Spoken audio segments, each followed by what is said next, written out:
अरे लोग कंगाल हो जाते हैं यार अपने बच्चों को प्राइवेट स्कूल भेजते भेजते। 80% बहुत बड़ी बात होती थी, अब 100%। कुछ कुछ जगह में ग्रेस मार्क्स दिए, मतलब ये बोनस मार्क्स दिए तो 102% भी लेके लोग निकलते बोर्ड एग्जाम से। इसका मतलब क्या हुआ? Class 8 students can not read class 3 text book. अब बताओ क्या फायदा हो? कैसा एजुकेशन सिस्टम कर रहे हो आप? वो बस कोर्स पूरा कराने में लग रहे थे ताकि एग्जाम जो हो तो आंसर लिखना आता हो हमें बस उसका। तो वो प्राइमरी एजुकेशन पे हमने तब इन्वेस्ट नहीं किया, ना टाइम ना मनी, जिसका नतीजा ये निकला कि हायर एजुकेशन से जो लोग निकल रहे हैं उनके जो प्राइमरी एजुकेशन में जो वैल्यूज, बिकॉज वैल्यू सिस्टम जो है वो प्राइमरी एजुकेशन में ही कंसोलिडेट होते हैं, उनके वो हुए नहीं है। That is why we will find very irrational engineers and doctors and people who do not believe in. ये समझना कि जो अंग्रेजी बोलता है वो ज़्यादा पढ़ा लिखा है, उसका स्टेटस थोड़ा ज़्यादा है और उसको अकल थोड़ी ज़्यादा है, जबकि बेवकूफ़ी जो है ना लैंग्वेज इंडिपेंडेंट है। आप अंग्रेजी बोल के भी महामूर्खता की बातें कर सकते हो। मैंने देखा है कि जो ज़्यादातर लोग जो हाई बाई वाई जनता है ना, जो अंग्रेजी बहुत बोलती है अपनी रोज़मर्रा की ज़िंदगी में, उनकी वोकेबलरी में गिनती के 100 वर्ड्स होते हैं और उन्हीं 100 वर्ड्स का हेर फेर करके वो बार बार घुमा घुमा के बोलते रहते हैं। टीचर हैं, नेशनल सैंपल सर्वे कौन करेगा? Teacher. They have to spend hours, वो फॉर्म भरना, इलेक्शन ड्यूटी, टीचर। हर चीज पे टीचर। अरे टीचर पढ़ाने के लिए आए हैं, पढ़ाने के लिए रखा है कि ये सब काम करने के लिए रखा है? आओ जरा हम चले लॉजिक के नाम पे, एक नए आयाम पे, विज्ञान के मकाम पे, धरती पकाई और आसमान निचोड़ा, the fourth dimension with Sanjay Rajora. तो एक बार फिर से एक और नए टॉपिक के साथ बात करने के लिए आपके सामने आ गए हैं और आज हम बात करेंगे एजुकेशन के ऊपर। किसी दोस्त ने हमसे कमेंट में नीचे ये पूछा कि what has Scotland got to do with fourth dimension. Actually nothing, Scotland का कुछ लेना देना नहीं इस बात से। जस्ट बाई चांस कि हम यहाँ पे आए तो हमने सोचा यहाँ पे बात कर लेते हैं, क्योंकि बात हर जगह करनी चाहिए। और आज हम बात कर रहे हैं एजुकेशन पे, एजुकेशन सिस्टम पे। जैसे कि मैंने कहा, अपने देश से बाहर आके दूसरों के सिस्टम्स देख के अपने देश के सिस्टम्स को रिविज़िट करना लाजमी हो जाता है कि क्या वो और बेहतर हो सकते हैं, क्या कमियां हैं उसके अंदर और क्या उनके फ़ायदे हैं। तो इन सब चीज़ों के बारे में बात करेंगे। मैं ये नहीं कहता कि हमारे ये सारे जो डिस्कशंस हैं, ये जो टॉपिक्स पे हम बात करें बहुत ही एग्जॉस्टिव है और ये अल्टीमेट ट्रुथ है, या हमको दुनिया के बहुत बड़े ज्ञानी हैं, हमें ही ज़्यादा पता है, क्योंकि हम भी एक एजुकेशन सिस्टम से निकले हैं जिसके बारे में हम बात करेंगे। बट ये है कि हाँ, अपना जो ख्याल है इसके बारे में, जो अपनी सोच है और अपनी समझ के हिसाब से वो आपको बता देते हैं। बाकी ये मत समझना कि हमको अल्टीमेट ट्रुथ बोल रहे हैं या जो हम ज्ञानी हैं या आप लोगों को शिक्षा देने की कोशिश कर रहे हैं। कोई प्रीचिंग नहीं है, बस अपने ख्याल हैं जो आपसे शेयर करेंगे। और क्योंकि एजुकेशन पे बात हो रही है तो एक एजुकेटेड इंसान फिर से हमारे साथ हैं, वही राहुल राम जी। इन्होंने काफ़ी पढ़ाई करी है। राहुल जी आइए। नमस्ते संजय जी। राहुल जी हिंदुस्तान के हिसाब से काफ़ी पढ़े लिखे हैं, पीएचडी हैं। ये आईआईटी भी गए, उसके बाद कॉर्नेल गए और उसके बाद म्यूज़िक में आ गए। अच्छी स्कूल एजुकेशन हुई है इनकी, घर में भी एकेडमिक माहौल था। तो सारा मतलब ये सोफिस्टिकेटेड इंसान दिखते नहीं है लेकिन हैं। तो राहुल जी, क्योंकि मुद्दा एजुकेशन के बारे में है, हाँ, और मेरे से ज़्यादा क्वालिफाइड इसके बारे में बात करने के लिए आप हो, जी जी तो मेरा काम कम बोलने का है जी। और आपका ज़्यादा बोलने का है। अच्छा ठीक है। मैं तो एक्चुअली लिख के भी मुझे लाया हूँ मालूम है आप किस-किस सुबह से चीज़ें इस पे मेहनत कर रहे थे। जी जी जी जी। तो ये जो आपने मेहनत करी है, और ये जो पहली बात तो ये कि जो मैंने बोला कि हम कोई अल्टीमेट ट्रुथ नहीं बोल रहे हैं, बिल्कुल सच बोला। हम अपनी ऑब्जर्वेशन बता रहे हैं। और हम क्या कर रहे हैं कि हमने जब पहले लगाए थे ना कि हम लोग कर रहे हैं सेकंड एपिसोड, तो 2 प्रश्न आए थे। एक 17 साल के जयेश जी ने पूछा था कि एजुकेशन सिस्टम पे बात कीजिए, बिल्कुल। और एक डॉक्टर धर्मेंद्र ने कहा था कि आप अंग्रेजी के बारे में बात कीजिए, how is English privileged over regional language. तो हम दोनों को इस एपिसोड में एड्रेस करेंगे, क्योंकि दोनों एजुकेशन से लेना देना है। ठीक है सर। तो अब हैं हम स्कॉटलैंड में, जी, ठीक है, जहाँ पे आप पीछे देखिए, यहाँ पे हम एक high school, Broughton high school, ये सरकारी स्कूल है। 96% स्कॉटलैंड में लोग गवर्नमेंट स्कूल अटेंड करते हैं, सिर्फ 4% प्राइवेट स्कूल एडमिट करो। प्राइवेट स्कूल का भी आपको पीछे मैं दिखाता हूँ एक दृश्य, वो जो आपको स्पायर दिख रहा है ना, वो एक प्राइवेट स्कूल है जिसमें यूके के प्राइम मिनिस्टर टोनी ब्लेयर भी पढ़ चुके हैं। कॉन्ट्रास्ट है आपके सामने दोनों। इंडिया में तकरीबन 70-72% बच्चे जो हैं सरकारी स्कूल अटेंड करते हैं, और सरकारी स्कूलों की हालत इन अ लॉट ऑफ इंडिया काफ़ी बुरी है। ये क्यों है, ये कब से है, इसको कैसे इम्प्रूव किया जा सकता है, इसके बारे में आज हम संजय जी बिल्कुल बात करते हैं। तो मेरा और मैंने अपनी एजुकेशन का एक हिस्सा सरकारी स्कूलों में पूरा किया है, तो मैंने उनको अपने मतलब मेरा फर्स्ट हैंड एक्सपीरियंस है, लिव्ड एक्सपीरियंस सरकारी स्कूल के बारे में, उसके बारे में भी बात करूँगा। और अभी जो सरकारी स्कूलों में कुछ राज्यों में जो काम हो रहा है उसके बारे में भी बात करेंगे।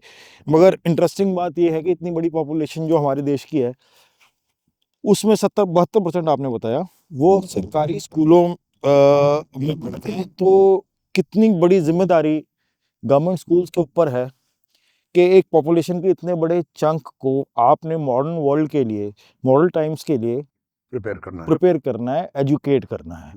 क्या वो सक्षम है, क्या वो कर पा रहे हैं, क्या कमियां हैं? तो सीधे आता हूँ मैं मेरे पहले पॉइंट पे, वो ये है कि आप अगर सेंट्रल बजट देखोगे ना, तो एजुकेशन के लिए इतना कम पैसा असाइन होता है।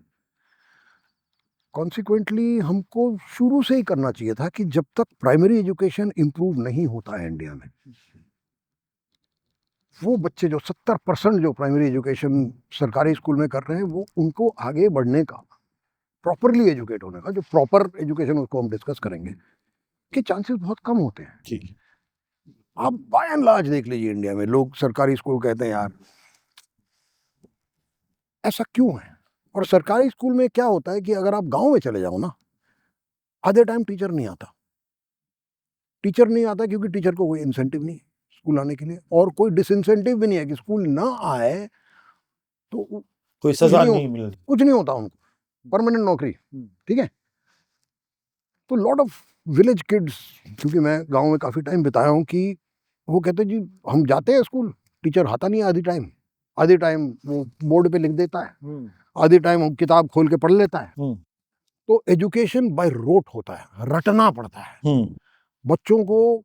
एनालिसिस या फर्स्ट प्रिंसिपल से सीखना नहीं होता है। आप सोचो कि इतने लोग इंडिया में मैथमेटिक्स को क्यों हेट करते हैं? अक्सर लोग बोलते हैं कि बहुत टफ है, या मैं बोर होता हूँ या होती हूँ मैथमेटिक्स से, और इसकी क्या जरूरत है मुझे, ट्रिग्नोमेट्री की क्या जरूरत है मुझे, कैलकुलस की।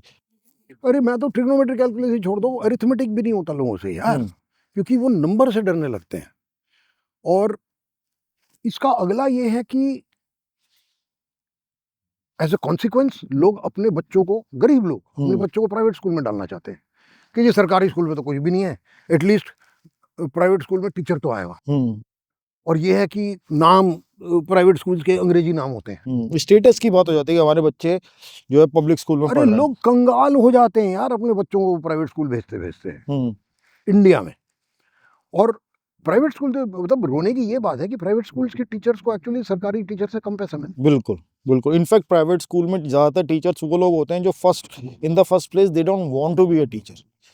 वो कुछ और जगह उनका कुछ हो नहीं पाया या सरकारी नौकरी नहीं मिली तो वो टीचर बन जाते हैं। और एक इम्पोर्टेंट बात जो आपने बोली कि मैथमेटिक्स से इतना डर जो हमको लगता है, मतलब आमतौर पर लोगों को लगता है, ऐसा नहीं है कि इंडियन माइंड्स जो है वो मैथमेटिकल एबिलिटी नहीं रखते हैं। हमारी हिस्ट्री में इतने सारे एग्जाम्पल्स हैं जो मैथमेटिकल जीनियस रहे हैं। तो प्रॉब्लम यहीं पे होती है कि मैथमेटिक्स जिस तरीके से पढ़ाया जाता है वो इतना बोरिंग और बोझिल हो जाता है। मुझे याद है कि जो हमें क्लास 11th में जो टीचर था, एक, मैं नाम तो नहीं लूँगा अब, वो मैथ्स पढ़ाता था हमको, and that was a guy who was an MSc in mathematics, और उसका यूपीएससी वगैरह में नहीं हो पाया, तो he was a frustrated chap. और उसने आके 11th में हमें कैलकुलस पढ़ाया, और उसने इतना बोरिंग बना दिया कैलकुलस को कि पहली, और कैलकुलस आपको मालूम है कितनी इंटरेस्टिंग चीज़ है, पहली बार मैं स्कूल में सो गया क्लास में। It was so boring. या यही रोना है कि इंटरेस्टिंग सब्जेक्ट्स को भी बाय रोट पढ़ाया जाता है। एग्जाम में भी आप अगर देख लो, पहले क्या होता था, मैं पहला सब कुछ अच्छा था, अब सब कुछ बुरा है, ऐसा बिल्कुल नहीं कह रहा हूँ, पर मेरे फादर के जमाने में फॉर एग्जाम्पल फर्स्ट क्लास 60% बहुत बड़ी बात होती थी। जब मैं स्कूल पार किया 80% बहुत बड़ी बात होती थी। अब 100%, कुछ कुछ जगह में ग्रेस मार्क्स दिए, मतलब ये बोनस मार्क्स दिए तो 102% भी लेके लोग निकलते बोर्ड एग्जाम से। इसका मतलब क्या हुआ? There is no meaning, there is no standard. मतलब और क्या आपके है कि आप बढ़ाते जा रहे हो, नंबर बढ़ाते जा रहे हो, और जो वो नंबर लेके फिर कॉलेज में घुसेंगे, तो आज अगर कोई फर्स्ट क्लास बोले ना, हाँ। तो लोग थूकेंगे उस पर, एडमिशन ही नहीं क्या होगा है, कहीं। इसका कोई मतलब ही नहीं है। So we are in a sense, एक लेवल पे आप शायद साइकोलॉजी की तरफ से कह रहे हो कि बच्चों को फील बेटर करना चाहिए, फेल जो शब्द है वो नहीं आना चाहिए, वो मैं अग्री करता हूँ। तो कुछ क्या हो गया अब ऐसे है कि कुछ स्टेट्स ऑफ इंडिया में क्लास 8 तक एग्जाम नहीं होता है, no exam, so that people don't drop out, कि कुछ देर तो स्कूल में रहें, कुछ देर तो सीखे, 9वीं में जाके आधे आउट हो जाते हैं क्योंकि पहली बार एग्जाम देते हैं। वो इसलिए भी है ना सर, क्योंकि वो 1 से लेके 9 तक जब कुछ पढ़ा ही नहीं उन्होंने, बिकॉज कोई चेक एंड बैलेंस नहीं है ना, वो टीचर नहीं आ रहा। सर एक प्रयास नाम की एजेंसी जो स्टडी करती है कि education, class 8 students can not read class 3 text book. अब बताओ क्या फायदा हो, कैसा एजुकेशन सिस्टम कर रहे हो आप? तो जब तक हम प्राइमरी एजुकेशन पे फोकस नहीं देंगे, क्योंकि हम जानते हैं कि इंटेलिजेंस ना सब जगह है, Indians are intelligent like anybody else, intelligent और नॉट, दो परसेंटेज सेम है, पर तुम अपॉर्चुनिटी नहीं दे रहे हो। अपॉर्चुनिटी नहीं दोगे तो सोचो कितने सारे हमारे जेम्स हैं जो पड़े हुए हैं, जो कि आगे बढ़ के देश को आगे बढ़ा सकते थे, खुद को तो आगे बढ़ाएंगे मगर देश को भी आगे बढ़ा सकते थे। तो ये सब चीजें ना, इस पे फोकस मुझे लगता है सरकारों को देना चाहिए। इनफैक्ट इसी बात से मेरे को एक एक ख्याल है जो मतलब मैं बहुत मतलब मुझे ऐसा लगता है, हो सकता है गलत हो, इंडिपेंडेंस के बाद हमने जो है ना, जो हम बड़े प्राउडली बोलते हैं नेशन बिल्डिंग के टाइम पे, हमने IITs, IIMs, ISCs, ये सब हायर एजुकेशन इंस्टीट्यूशंस बनाए, जिसका फल हमने मतलब भुगता इन द सेंस, मतलब अच्छे तरीके से भुगता है। उस टाइम पे हमने अपनी प्राइमरी एजुकेशन को नेग्लेक्ट किया और वो चलता रहा निरंतर, और आज तक चल रहा है। क्योंकि मैं अपना एक्सपीरियंस बताता हूँ, जैसे जब हम स्कूल में सिविक्स पढ़ते थे, civics is a very very important subject, you know, क्योंकि हम सब लोग अल्टीमेटली एक पॉलिटिकल बीइंग हैं। सिविक्स में हमें पढ़ाया जाता था हमारे राइट्स एंड ड्यूटीज, हमारा कॉन्स्टिट्यूशन, इंडिया सेकुलर सोशलिस्ट, और ये सब चीज़ें हैं। और उस टाइम उन सब्जेक्ट्स को पढ़ाने के लिए हमारे पास वो टीचर्स होते थे जो जिनको खुद इन सब्जेक्ट्स में कोई इंटरेस्ट नहीं है, जिनको खुद इन सब्जेक्ट्स में इनकी इंपॉर्टेंस नहीं मालूम है, वो बस कोर्स पूरा कराने में लग रहे थे ताकि एग्जाम जब हो तो आंसर लिखना आता हो हमें बस उसका, बिल्कुल और रटना, फिर हाँ रटना। हाँ, उसमें नंबर आ जाए हमारे, फिर हाँ, सिविक्स हमें समझ आया नहीं है। तो वो प्राइमरी एजुकेशन पे हमने तब इन्वेस्ट नहीं किया, ना टाइम ना मनी, हायर एजुकेशन पे इन्वेस्ट किया, जिसका नतीजा ये निकला कि हायर एजुकेशन से जो लोग निकल रहे हैं उनके जो प्राइमरी एजुकेशन में जो वैल्यूज, बिकॉज वैल्यू सिस्टम जो है वो प्राइमरी एजुकेशन में ही कंसोलिडेट होते हैं, उनके वो हुए नहीं है। That is why we will find very irrational engineers and doctors and people who do not believe in. So what I am saying is, देखो मैं कुछ आदिवासी इलाकों में रहा हूँ जहाँ पे गरीब से गरीब कुछ स्कूल ही नहीं है, वो अपने बच्चों को हॉस्टल भेजना चाहते थे कि कुछ तो सीखें, कुछ तो पढ़ना लिखना सीख ले, क्योंकि वो जानते हैं कि अगर आप पढ़ लिख नहीं पाते हो, आपके ऊपर शोषण बड़े आराम से हो जाता है।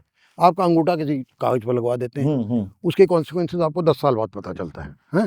So I think we need to improve this. अब मैं लकी हूँ कि मैं एक काफ़ी अच्छे स्तर के स्कूल पे गया था, प्राइवेट स्कूल था, मेरे पेरेंट्स दोनों प्रोफेसर थे, और मेरे स्कूल में जैसे सिर्फ पढ़ाई नहीं मगर जैसे थिएटर होता था, म्यूज़िक होता था, मैंने म्यूज़िक स्कूल में ही शुरू किया है, एलोक्यूशन, बड़ा ग्राउंड था, स्पोर्ट्स थे, हम लोग जोनल लेवल कंपटीशन और ये सब वो सब काफ़ी मेरे स्कूल में था। तो मैं I have seen the better end of the spectrum, ठीक है, कि ये भी होता है इंडिया में। पर होता क्या है फिर कि फिर वही लोग निकल के IIT IIM चले जाते हैं और वही लोग फिर फॉरेन जा लेते हैं। Which brings me to doctor Dharmendra question कि इंग्लिश को इतना इंपॉर्टेंस क्यों दिया जाता है हमारे देश में वर्सेस रीजनल लैंग्वेज। और मैं मानता हूं कि ये actually it's not such a great thing, क्योंकि आफ्टर ऑल ये भी लाजमी है कहना कि भाई कॉलोनाइजर्स के लैंग्वेज को तुम इतना वजन क्यों दे रहे हो, अपने भाषाओं को वजन क्यों नहीं दे रहे हो।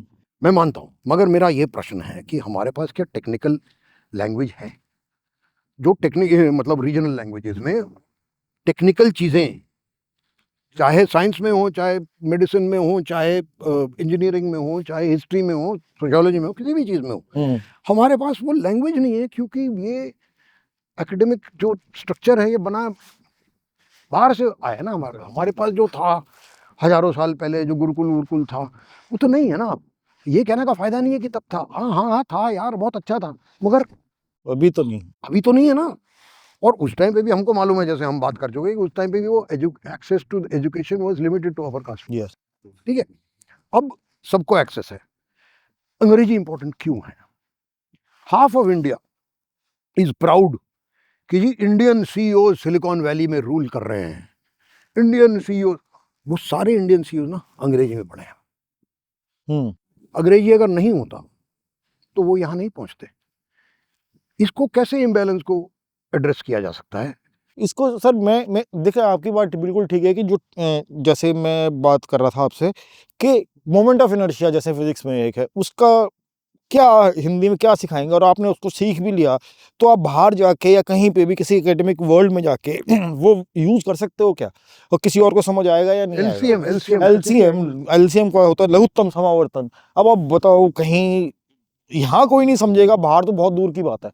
तो लेकिन जो प्रॉब्लमेटिक बात है कि ये समझना कि जो अंग्रेजी बोलता है वो ज़्यादा पढ़ा लिखा है, उसका स्टेटस थोड़ा ज़्यादा है और उसको अकल थोड़ी ज़्यादा है, जबकि बेवकूफ़ी जो है ना, लैंग्वेज इंडिपेंडेंट है। आप अंग्रेजी बोल के भी महामूर्खता की बातें कर सकते हो। बिल्कुल, आप अंग्रेजी करते हैं लोग। आप अंग्रेजी बोल के भी इस तरह की बातें कर सकते हो जो किसी को समझ में ही ना है। और अब हिंदी, तेलुगु, मलयालम, पंजाबी बोल के भी बहुत हाई इंटेलेक्चुअल लेवल पे बिल्कुल होते हो। इज्जत कंटेंट की होनी चाहिए, लैंग्वेज की नहीं। लेकिन एट द सेम टाइम ये भी एक्सेप्ट करना बहुत जरूरी है कि अंग्रेजी जानना जरूरी है to be a global force. ठीक है, अगर हम अपने आप को, एक तो हिंदुस्तान में कोई एक भाषा तो है नहीं सर, चाइना की तरह तो है नहीं कि एक मैंडरीन ही चल रही है बहुत सारी भाषाएं हैं। तो कोई एक भाषा तो सबको गवर्न कर ही नहीं सकते हिंदुस्तान के अंदर। अपने आप को आपको एक ग्लोबल पावर बनाना, ये एक्चुअली हम अपने एडवांटेज की तरह यूज कर सकते हैं और करा भी है, जैसे कि आप सीईओ की बात कर रहे थे। हाँ, नहीं, मैं आपको बता रहा हूँ कि मोस्ट इंडियंस जो अंग्रेजी बोलते हैं वो 2 या 3 भाषा जानते हैं, you know. So it makes for a more flexible mind because you are used to different ways of thinking. It's a huge advantage. और एक चीज और है सर, ये आपने मोस्ट इंडियंस की जो बात करी, जो मैंने देखा है कि जो ज्यादातर लोग जो हाई बाय वाई जनता है ना, जो अंग्रेजी बहुत बोलती है अपनी रोजमर्रा की जिंदगी में, उनकी वोकेबलरी में गिनती के 100 वर्ड्स होते हैं और उन्हीं 100 वर्ड्स का हेर फेर करके वो बार बार घुमा घुमा के बोलते रहते हैं। तो डॉक्टर साहब, डॉक्टर धर्मेंद्र साहब, आपकी बात बिल्कुल ठीक है। ज़रूरी नहीं है कि जो अंग्रेजी बोल रहा हो बहुत ही अक्लमंद और बहुत ही सुलझा हुआ, बहुत इंटेलिजेंट इंसान हो, और जो नहीं बोलता है वो नहीं हो। ऐसा ये बिल्कुल गलत है। ऐसा बिल्कुल भी नहीं है।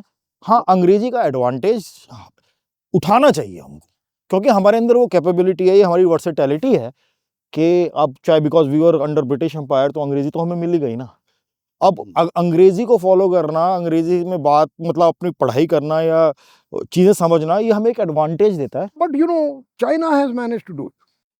हाँ सर, चाइना में एक लैंग्वेज भी तो एक ही है ना। हाँ, अच्छा, अब सब कुछ बुरा नहीं है, सुंदर चीजें। इंडिया में top of literacy Kerala, Himachal Pradesh, ठीक है जी। इनके बारे में मैं थोड़ा बताना चाहूँगा। बिल्कुल, हाँ। उन्होंने प्राइमरी, मैं हिमाचल में रहता हूँ थोड़ी देर, हाँ, पिछले 10 सालों से मैं काफ़ी रेगुलरली हिमाचल गया हूँ। मैं आपको एक चीज़ बताऊँगा जो मुझे शॉक हो जाएंगे आप, कि जो लोकल ब्लॉक एजुकेशन ऑफिसर है वो मेरे घर के नेक्स्ट जो नेपाली रहते थे जो कि केयर टेकर ऑफ ऑर्चर्ड हैं, उसका बेटा 3 दिन स्कूल नहीं गया। एजुकेशन ऑफिसर उसके घर पहुंचा कि तेरा बेटा स्कूल क्यों नहीं आया। उस लेवल का जो आप समझ बड़ी नहीं बात है। मतलब बहुत बड़ी बात है। इसलिए हिमाचल में फिर क्या करते हैं कि लोकल लड़कों और लड़कियों को टीचर बनाते हैं। So they are responsible, they are answerable, कि गांव के लोग उनसे पूछें भाई क्यों नहीं आया, ये बहन क्यों नहीं आई, तो वो अटेंड करते हैं। वो बच्चों का की मानसिकता समझते हैं, वो फेस्टिवल ये वो कि भाई कभी कभी बच्चों को हार्वेस्ट में जाना पड़ता है, ये करना पड़ता है, वो सब कुछ समझते हैं। उससे क्या है, कहीं ज़्यादा एम्पैथी होती है। दिल्ली में आप लीजिए एग्जाम्पल, दिल्ली में 20% से ज़्यादा एजुकेशन बजट में आया है। 26 ये मतलब समथिंग होता है। तो पहली बार जिंदगी में मैंने कभी सोचा ही नहीं था मैं देखूंगा कि लोअर मिडिल क्लास लोग अपने बच्चों को प्राइवेट स्कूल से सरकारी स्कूल में डाल रहे हैं। इट्स एन अमेजिंग थिंग, और ये दिखाता है कि पूरे देश में हो सकता है, और इसी होप को लेके हमें आगे बढ़ना चाहिए। और दिल्ली में रिजल्ट दिख रहे हैं बकायदा। जो सरकारी स्कूलों की हालत है वो मतलब जो उनकी कंडीशन है वो बहुत सारे प्राइवेट स्कूल से बहुत बेटर है। उनमें सब कुछ है, कंप्यूटर क्लासेस हैं, स्विमिंग पूल्स हैं, सब कुछ बना हुआ है। एंड दिल्ली ने ये प्रूव करके दिखाया है कि 26% से 24-25% मतलब इट्स लाइक 1/4 बजट एजुकेशन पे जा रहे हैं। मेरे ख्याल से लोगों में पढ़ने की इच्छा है, जैसे कि आपने आदिवासियों का एग्जांपल दिया। सब लोग पढ़ना चाहते हैं, सब लोग स्कूल जाना चाहते हैं, अच्छी एजुकेशन लेना, जिंदगी में अपनी बेड़ियों से आगे आज़ाद होना चाहते हैं। लेकिन ये जो सरकार की जिम्मेदारी है कि इसको आसान बनाया जाए, इस सरकार थोड़ा इसमें अपने कदम रोके। राइट, अब इस पे आप लोग अपने कमेंट्स दीजिए। हम अगला एपिसोड जो है ना ये करने वाले हैं कि एजुकेशन रहा एक तरफ और मिस एजुकेशन रहा दूसरी। मिस एजुकेशन एक वर्ड होता है, बना दिया। तो ऐसे ऐसे भी होते हैं इंग्लिश बोलने वाले, वर्ड बना देते हैं। इन सारी बातों के बीच में एक बात कहनी बहुत ज़रूरी है। एक हार्श रियलिटी है कि हमारी सोसाइटी के अंदर टीचर्स को, खासतौर पे प्राइमरी स्कूल के टीचर्स को वो रिस्पेक्ट और वो फैसिलिटीज़ और वो ट्रेनिंग्स नहीं मिलती हैं जो कि उनको चाहिए, ज़रूरी है उनके लिए अपना काम ठीक से करने के लिए। क्यों सर, आप नहीं लगता आपको ऐसा? बिल्कुल, देखिए आपने बीएड कर लिया, उसका ये मतलब नहीं है कि आप जानते हो कि कैसे पढ़ाते हैं। Training, constant updation of training, कि अब ये this is how you teach, this is what the feedback is, बड़ा इंपॉर्टेंट है। दूसरी बात, सरकारी टीचर्स को हमारे देश में हर काम पे लगा देते हैं। वो अनपेड लेबर है ऐसे लगता है। सेंसस कौन लेगा? टीचर हैं। नेशनल सैंपल सर्वे कौन करेगा? Teacher. They have to spend hours, वो फॉर्म भरना, इलेक्शन ड्यूटी, टीचर। हर चीज पे टीचर। अरे टीचर पढ़ाने के लिए आए हैं, पढ़ाने के लिए रखा है कि ये सब काम करने के लिए रखा है? तो you have to give respect and you have to train teachers, तभी जाके टीचर्स को भी तो इंसेंटिव आएगा ना यार कि ऐसे होना चाहिए। बिल्कुल बिल्कुल। और मैं ऐसा सोचता हूँ, कुछ साल पहले एक फिल्म बनी थी स्वदेश, जहाँ पे शाहरुख खान अमेरिका से आके इंडिया में अपने गांव में बिजली ले आता है, बल्ब जलाया जाता है। देयर बाय गवर्नमेंट से सारी रिस्पॉन्सिबिलिटी हटा के अपने ऊपर ले लिया। आई थिंक एजुकेशन एक ऐसा जो सिस्टम है, ऐसा तबका है, डिपार्टमेंट है जहाँ पे गवर्नमेंट की सबसे ज़्यादा रिस्पॉन्सिबिलिटी होती है। जितना फोकस गवर्नमेंट डिफेंस बजट पे करती है, उससे ज़्यादा फोकस उसको गवर्नमेंट ये टीचिंग पे करना चाहिए गवर्नमेंट को। और गवर्नमेंट को इस रिस्पॉन्सिबिलिटी से हम आज़ाद नहीं कर सकते, ये उनका काम है। और इसमें टीचर्स, स्टूडेंट्स, सोसाइटी सभी का स्टेक है। और अपनी गवर्नमेंट्स को इसके लिए अकाउंटेबल रखना, ये हमारा काम है। ऐसे प्रश्न आपको और आएंगे ये देख के, please send us feedback, because हमको इंटरेस्ट है जानने के लिए कि आप क्या सोचते हैं इसके, इन चीज़ों के बारे में क्या सोचते हैं। और आपके प्रश्न से हमें भी अपने दोस्तों के साथ डिबेट करना चाहिए, अपने सर्कल में डिबेट करना चाहिए कि एजुकेशन को कैसे इम्प्रूव किया जाए हमारे देश में। Thank you.